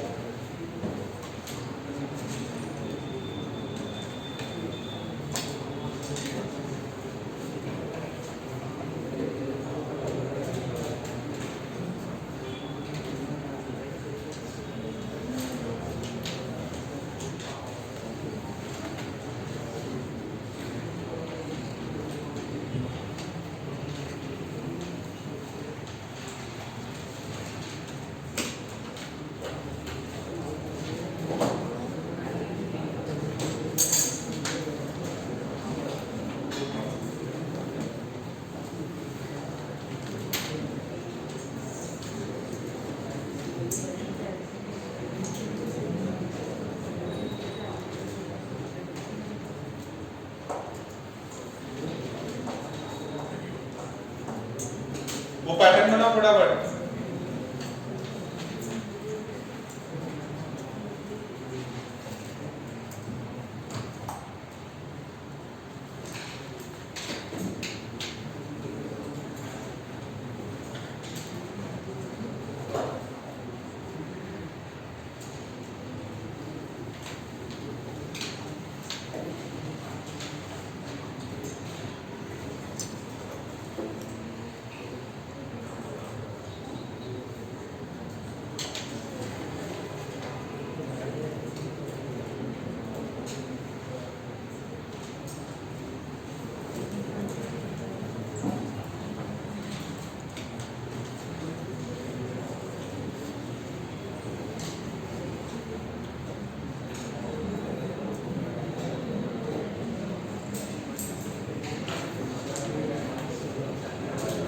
अरे ठीक है कि ओके, फिर उसमें पॉइंट डालो, उसमें पॉइंट डालो कुछ।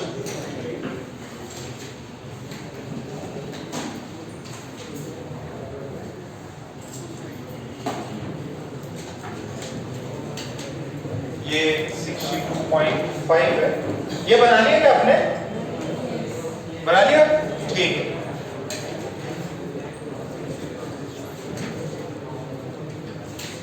देखिए इसके अंदर मेन जो है ब्राइट स्पॉट की ज्यादा बातें नहीं करते हैं अपन।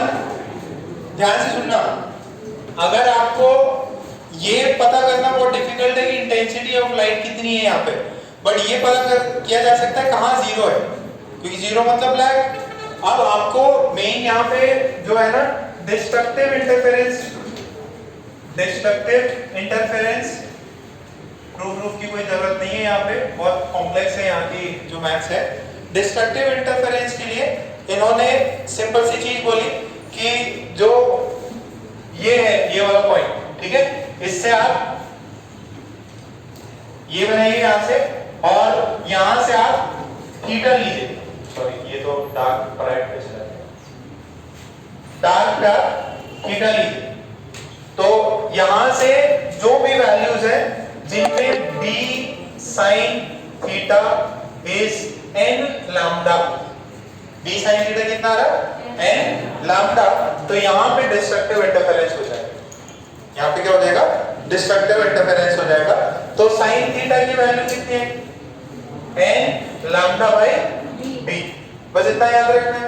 तो ये वाला जो फिगर है जिसके अंदर इंटेंसिटी की बात करी, सेंट्रल ब्राइट फ्रिंज इतना, फिर ये डार्क फ्रिंज, अच्छा ये डार्क फ्रिंज फिर क्या है, ये थोड़ा सा और ऊपर, फिर नीचे और फिर फाइनली और नीचे जाए।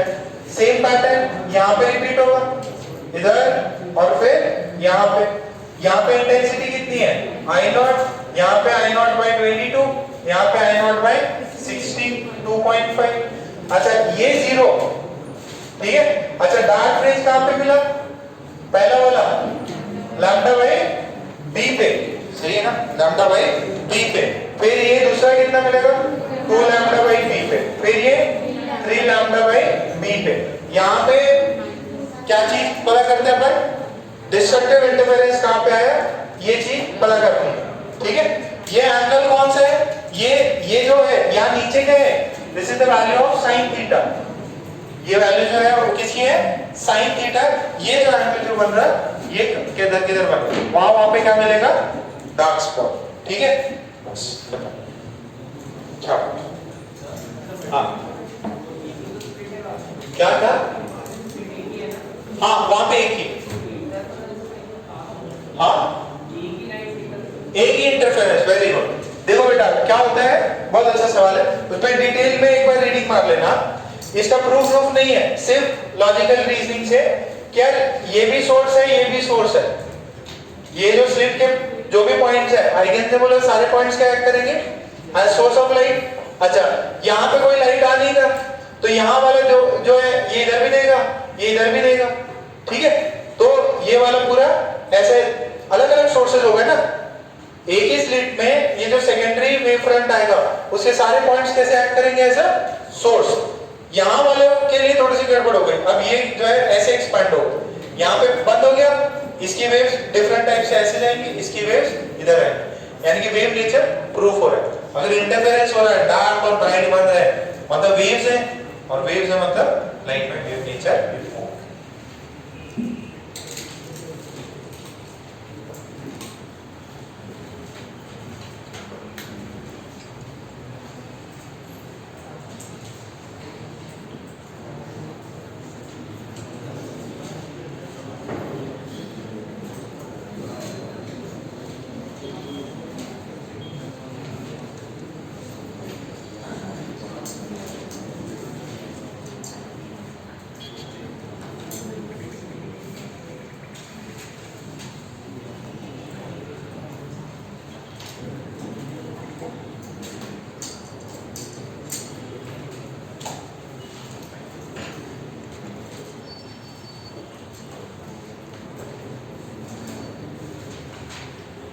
यहाँ बुक में और दिया हुआ था, बैठ जाओ।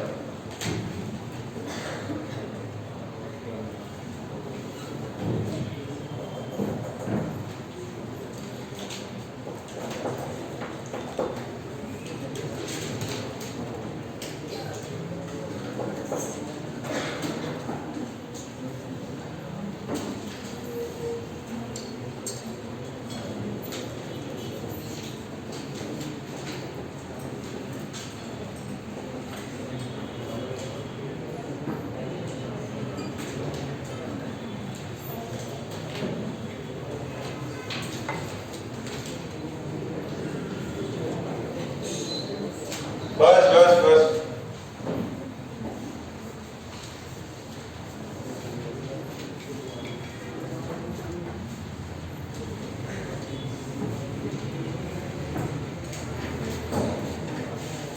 टेक्स्ट बुक भी नहीं लाएगा, लाए डिफ्रैक्शन और ये सब एक बार नजर फेर लेते सही करता।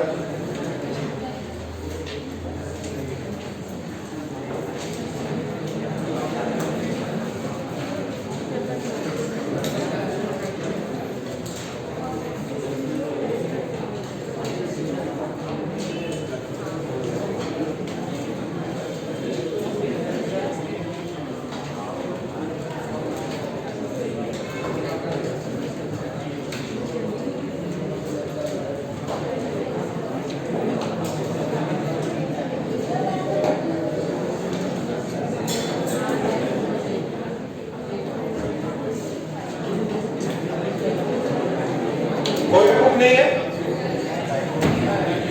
देखो इसमें एक चीज और इन्होंने बताई है कि अगर कोई सर्कुलर, अगर आप लो स्लिट्स लो, सर्कुलर ओपनिंग लो, तो वहां पे सर्कुलर फ्रिंजेस भी आती है, ठीक है, अल्टरनेट ब्राइट एंड डार्क। उसके अंदर उन्होंने रेडियस बताया, सेम चीजें रहेंगी रेडियस की। साइन थीटा, सॉरी रेडियस के लिए साइन थीटा की वैल्यू कुछ रहेगी, sine theta would be 1.22 lambda by b, ठीक है, 1.22 लैम्डा बाय बी। अगर सर्कुलर यूज करते हैं तो sine theta n lambda by b था ना, वहां पे n लैम्डा जरूर रहेगा, बट यहाँ पे एक और फैक्टर आ जाएगा 1.22, ठीक है। तो लिखो if the slit is circular in shape, if the slit is circular in shape, then if the slit is circular in shape, then the first dark pattern, then the first dark pattern would be observed at sin theta approximately equal to 1.22 lambda by b, 1.22 lambda by b।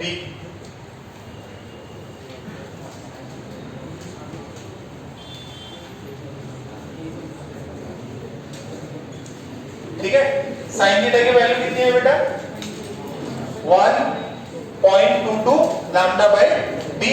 उसमें क्या था, lambda by b था, इसमें कितना है 1.22, ये maths करके उन्होंने निकाला। अच्छा अब सिंपल सा बताइए मुझे, ये जो d है this is much much greater, ठीक है, d बहुत बड़ा है, d से और इन सबसे बहुत बड़ा है, d is much much greater than b। यहाँ पे ब्राइट है और ये पहला फ्रिंज पैटर्न है जहां पे डार्क है।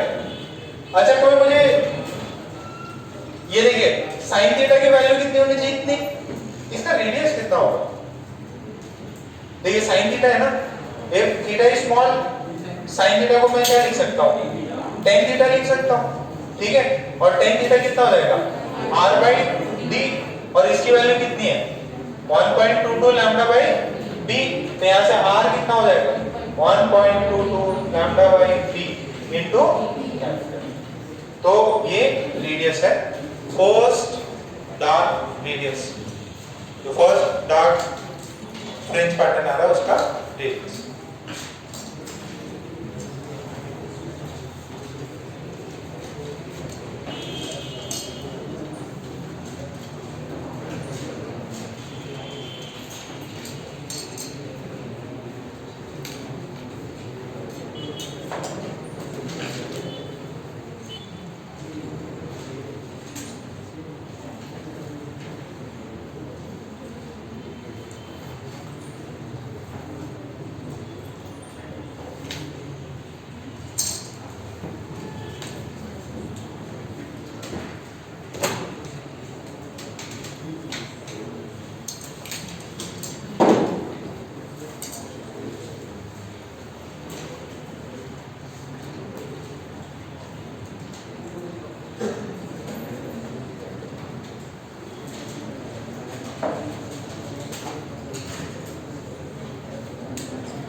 यहाँ तक छापे सुविधा है। अच्छा एक और कई बुक्स में अगर आप देखो एक पॉइंट और रहेगा, रिजॉल्विंग पावर। एक सिंपल सा एक एग्जांपल सुनो, अगर आपने कभी ट्रैवल किया हो रात में, ठीक है, या कोई मूवीज में देखा हो, मान लीजिए अंधेरा और सामने से आपको हाईवे है, वहां से आपको लाइट नजर आई, ठीक है, हेडलाइट नजर आई, पहले आपको दिखेगा कि एक ही हेडलाइट है, ठीक है, और जैसे जैसे आप उसके पास आओगे फिर डिस्टिंग्विश होगा कि नहीं यार ये तो कार है, मतलब पहले लगेगा बाइक की है, एक ही लाइट आ रही, और जितना पास आएगा वो लाइट क्या हो जाती है, दो सेपरेट आउट होती हैं। तो एक होता है रिजॉल्विंग पावर। क्या होता है रिजॉल्विंग पावर?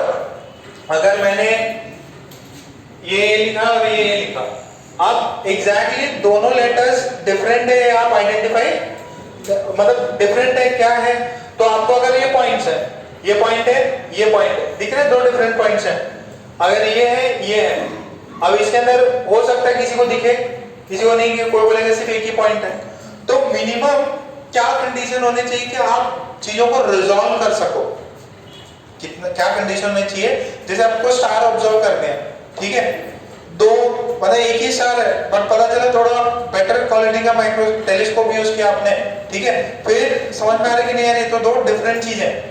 तो अगर एक ये पैटर्न है और एक ये पैटर्न है, आप इन दोनों को डिस्टिंग्विश नहीं कर सकते। कब तक? जब इसका मैक्सिमम और इसका मैक्सिमम क्या है, मैच कर रहा है। जब दो हेडलाइट होती है कार की, अगर दूर से देखोगे तो लगेगा एक ही है, क्योंकि दोनों की इंटेंसिटी क्या हो रही है, मैच हो रही है। बट जैसे जैसे वो पास आती है तो आपको रियलाइज होगा कि नहीं यार बीच में कुछ भी नहीं चल रहा, जो भी ये हेडलाइट है, ये हेडलाइट है, यहाँ बीच में कोई भी लाइट का सोर्स नहीं है। तो धीरे धीरे होता हो, पहले तो ऐसे एक ही लाइट नजर आती, फिर लेटर स्टेज पे ऐसा कुछ ज्यादा हो रहा है, फिर लेटर स्टेज पे फिर ऐसा कुछ नजर आ रहा है, तो फिर धीरे धीरे फिर ये और गैप बढ़ता जाएगा। तो अपना एक लिमिट भी है कि अगर अपन चीजों को रिजॉल्व, इसको बोलते हैं रिजॉल्विंग पावर ऑफ लेंस या रिजॉल्विंग पावर ऑफ आइज। उसके अंदर भी सिंपल सा फंडा है कि ये जो रेज है या जो भी दो पार्टिकल्स हैं, इनका एक का ये जो है मैक्सिमम और दूसरे के मैक्सिमम में आपको डार्क ये वाला जो है ना यहाँ से ऐसे डिफरेंट होना चाहिए, तभी जाके आप डिस्टिंग्विश कर पाओ। ठीक है, सो रिजॉल्विंग पावर करके दिया हुआ है, वो आप पढ़ लीजिए। उसके अंदर भी डिफ्रैक्शन वाली चीजें हैं। कितना कुछ दिया गया उसके अंदर? डिफ्रैक्शन कौन से पेज पे? 3 रिजॉल्विंग पावर ऑफ माइक्रोस्कोप कितना है वो? 1 पॉइंट रिजॉल्विंग लिमिट कितना है? 1.22 लैम्डा बाई ए दिया कि बी दिया? ए दिया है। अब सुनो, इसकी रीडिंग मान दें। रिजॉल्विंग पावर ऑफ माइक्रोस्कोप है, रिजॉल्विंग पावर ऑफ टेलीस्कोप है, कितना है? 1.22 लैम्डा बाई ए। यहाँ पे ए क्या है? डायमीटर, जो भी आपका लेंस आपने यूज किया है उसका डायमीटर है, लैम्डा वेवलेंथ है। तो सुनिए, जितना बड़ा, याद है अपन टेलीस्कोप में जो ऑब्जेक्टिव होता है वो बहुत बड़ा यूज करते थे। क्यों? क्योंकि जितना ज्यादा ऑब्जेक्टिव होगा डायमीटर ज्यादा होगा, जितना बड़ा होगा उतना ए बड़ा। ठीक है, सो इसमें आपको फिर रिजॉल्व ज्यादा बेटर तरीके से। ठीक है, ओके। सो वेव ऑप्टिक्स का अब सुनो क्या करना है। इनकी रीडिंग मारना, टेक्स्ट बुक और इनसे जो भी एक्स्ट्रा पॉइंट्स लगे, एडवांस का हो गया था, वो भी हो गया। ये जो कुछ बोर्ड का एक्स्ट्रा पार्ट रह गया उसको अपनी बुक में नोट डाउन कर लेना। जो भी अब पहले सुन लो, बाद में पैक कर लेना। सुन लो एक बार, रिजॉल्विंग पावर या जो भी पोलराइजेशन आप बुक से पढ़ो, उनके क्वेश्चन भी आपको इस बुकलेट से करने हैं। ज्यादा कोई और देखने की जरूरत नहीं, जो अपने इंटेंस एक्सरसाइज बुकलेट में हो मोर देन सफिशिएंट है। और अब आपका जो मैग्नेटिक प्रॉपर्टीज है, ठीक है, बोर्ड का चैप्टर है, उसका सेम बुकलेट लेके आओ, बुकलेट से आपको रीडिंग करनी है। ठीक है, एकदम सिंपल। फेरोमैग्नेट्स क्या है, ठीक है, मटेरियल की प्रॉपर्टी होगा। थोड़ा सा अर्थ का नॉर्थ पोल साउथ पोल दिया होगा, उसमें भी मैग्नेट होता है, थोड़ा सा एंगल डिफरेंट है, एक्सिस ऑफ रोटेशन अलग है। एक बार उसका रीडिंग कर लो। ठीक है, अर्ली अगर उसमें नोट्स वोट्स कुछ लिखाने की जरूरत नहीं है, मैं आपको अगर चाहिए रहेगा तो बुक से समझा दूंगा, नहीं तो क्या कल कुछ रखिए या खत्म कर दें? आप खत्म करना है? ठीक है, तो कल आप 1 घंटे के लिए जो भी रहेगा अपना 11 से 12 या 12:30 तक पहले रीड करके आइएगा। बुकलेट नंबर 5 जरूर लानी है आप।